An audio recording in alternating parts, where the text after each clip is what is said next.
Alors pour l'exemple 4 du TD numéro 5 sur le qui 2, on va revenir sur un test d'indépendance. Bon, on n'était pas vraiment obligé de le faire, mais je voulais quand même faire un petit clin d'œil à Wikipédia, qui est souvent décrié, et à tort, je pense. Donc j'ai pris l'exemple qu'il donne pour expliquer un tableau de contingence. Donc ils disent, on pratique des études sur plusieurs caractères, en essayant alors de déterminer s'il existe une quelconque liaison entre eux. Par exemple, l'âge et le nombre de fois où l'on tombe malade sont-ils liés? Donc ils nous ont donné un joli tableau. Encore une fois, on doit se poser les questions de savoir de quelles variables on parle. Ce sont là d'un côté l'âge et de l'autre le nombre de fois où l'on tombe malade. Ce sont des variables qualitatives ordonnées, donc c'est parfait pour un test du qui 2. On pense ensuite aux hypothèses H0 et H1. C'est un test d'indépendance, donc c'est assez simple. H0, les variables sont indépendantes. H1, les variables ne sont pas indépendantes. Alors, on va éviter l'étape 2 qui consiste à transformer ce tableau en tableau de contingence. Vous savez comment le faire.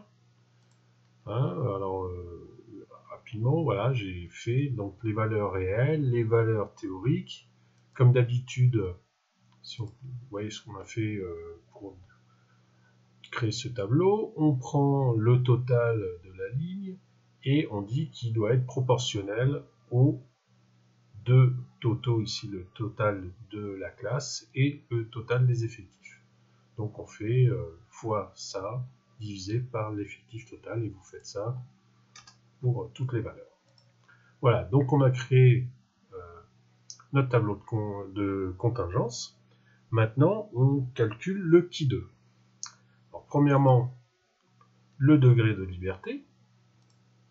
Le degré de liberté, vous vous rappelez, dans un tableau de contingence, c'est le nombre de lignes moins 1 fois le nombre de colonnes moins 1. Donc, dans le nombre de lignes, il y en a 5.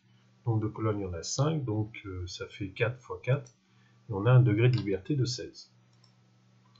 À partir de là, on va faire le test du qui 2. Test qui 2. Il nous demande, alors là on est obligé de repasser voilà, là-dessus, la plage réelle. Ben, la plage réelle, c'est tout ça. Voilà. La plage attendue, ce sont les valeurs théoriques. C'est ceci. Et voilà. Et on trouve une p-value de 0,62. Bon, ben, on sait déjà que on va accepter H0, hein, puisque... Je vous rappelle, la p-value, ça veut dire quoi? Ça veut dire que là, j'ai 62% de chance de me tromper si je rejette H0, donc c'est beaucoup trop grand. Mais bon, on joue le jeu jusqu'au bout, ils veulent le qui 2 calculé, donc on va le calculer. Enfin, on va le faire avec Excel. Pour cela, on doit prendre le qui 2 inverse. On rentre la probabilité de la p-value. Degré de liberté 16, et ça nous donne un qui 2 calculé de 13,7. Alors ça semble un peu grand, mais bon, avec un degré de liberté de 16, finalement non. Pour le qui 2 de la table, alors on peut regarder effectivement ici, donc degré de liberté 16, le qui 2 de la table, on trouve 26,3. Mais en fait, je vais vous montrer une troisième fonctionnalité d'Excel. Autant faire quelque chose de nouveau sur cet exercice. Et en fait, on va trouver directement, grâce à la fonction loi qui 2 inverse, le qui 2 limite, celui qu'il y a dans le tableau. Donc la probabilité, nous, on veut que 95% des valeurs se trouvent dans H0. Le degré de liberté, c'est 16. Et, oh, incroyable, on retrouve notre 26,30 qu'on avait dans le tableau.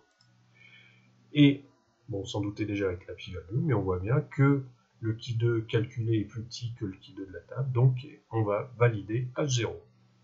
Et voilà, c'est terminé.